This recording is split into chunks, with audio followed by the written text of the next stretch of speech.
Seseorang yang sedang mencari informasi tentang siapakah remaja yang paling berpengaruh di Korea, ia menemukan nama Baekhyena ada di barisan teratas. Gadis cantik sekaligus putri tunggal CEO grup Hamyung. Di toko barang mewah, Baekhyena menyewa satu ruangan khusus untuk mencoba barang premium yang ada di sini. Tiba-tiba ada wanita yang masuk ke ruangannya. Ia adalah Ha Min-hye, wanita yang sedang dekat dengan ayahnya Baekhyena, yang membuat Jena kesal dan memilih untuk pergi. Niat untuk berbicara dan mengambil hati Baekhyena, ia malah diolok-olok sebagai wanita penghancur rumah tangga dan mencuri kekuasaan ayahnya. Jena pun langsung pergi dari sini.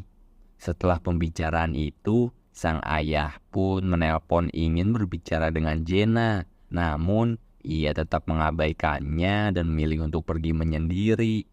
Di dalam toilet, Jena yang selama ini tampil punya kuasa dalam hal apapun, kini ia melepas kesedihannya di ruang sekecil ini. Namun ketika ingin keluar, Jena bertemu oleh Yein. Jena sadar kalau seragam yang dipakai itu adalah seragam sekolahnya. Dan selama ini gak ada satupun murid yang berani menyentuh apalagi menyerangku. Beruntung saat ini Jena gak mau ngeluarin tenaganya buat ngeladenin murid yang gak ia kenal. Ditambah lagi harinya ini sudah cukup buruk. Jena pun berpesan kalau kita jangan sampai bertemu di sekolah. Tanpa perlu basa-basi, Yein langsung menyerang dengan menarik rambut Baekhyena. Dan terjadilah pertengkaran di dalam toilet yang diakhiri dengan Yein mengambil paksa sepatunya kembali. Hanya mendapati sepatu saja tanpa adanya dus dan juga tas, Yein kembali meminta pegawai toko untuk membungkus ulang. Tapi pegawainya mengatakan mustahil untuk bisa melakukannya. Secara sepatu ini adalah barang desainer yang sangat terbatas. Tas belanja juga sudah punya labelnya masing-masing. Jadi itu nggak bisa kulakukan.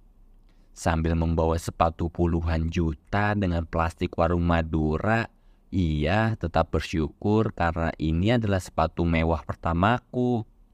Berbeda dengan Jena, ia yang pulang tanpa sepatu dan juga hidung terluka, ngebuat asistennya terkejut. Esok paginya, Yein yang bersemangat masuk sekolah barunya dan memperhatikan tiap fasilitas yang gak pernah ia lihat sebelumnya. Bekas luka dan amarah kemarin, kini Jena mengincar Yein untuk balas dendam. Di ruang guru, aku mendapat kartu pelajar serta kunci loker pribadi. Dan kebetulan pula Somang bertemu dengan Yein kembali.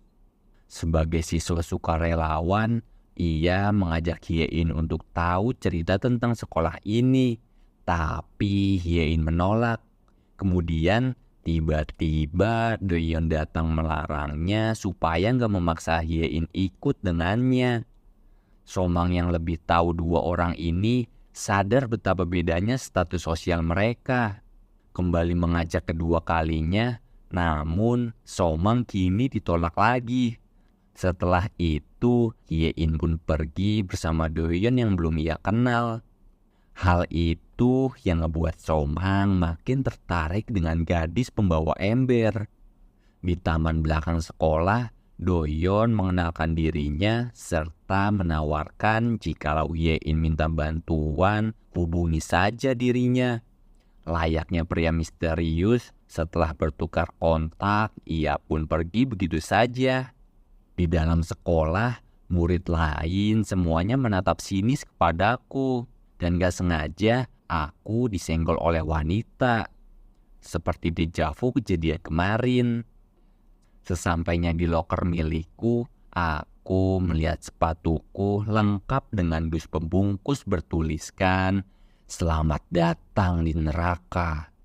Terkejut karena jadi bisa punya dua sepatu yang sama, aku menaruh tasku lalu segera masuk ruang kelas. Di dalam kelas, Yein langsung saja diserang dan difoto oleh teman-teman kelasnya. Ia heran kenapa seorang murid pindahan bisa ngebuat ratu sekolah kita marah besar dan mencarinya. Semakin terpojokan, Hyein memilih lari kabur dari murid lain dengan sepatu mewahnya. Kutipan tentang sepatu yang bagus akan membawa dirimu ke tempat lebih baik itu nggak berlaku padaku. Mencari keadilan di ruang guru, aku justru kalah berargumen. Masa setelah mendapat penerimaan dan tunjangan beasiswa, sekarang kamu minta tanggung jawab dari masalah pribadimu di sekolah? Yang bisa dilakukan pihak sekolah hanya membiarkanmu masuk dan juga keluar. Keputusannya itu ada di tanganmu. Masih terus dikejar oleh satu sekolahan, aku mendadak bertemu dengan gadis yang kemarin. Semua ini ternyata hasutan dari Baekjena. Semakin dikepung oleh murid lain, Hyein berencana lari lagi, tapi ia malah langsung diserang. Ketika Jena menyebut namanya di depan Hyein, aku pun teringat kalau dulunya nama itu juga pernah muncul sebagai remaja paling berpengaruh. Mengetahui lawannya begitu besar, Hyein menarik napas panjang, ngumpulin niat besarnya, dan lalu menghantamkan kepala Jena dengan keras. Terdiam merasa sakit, Jena kini terluka dan semakin marah besar kepada Hyein.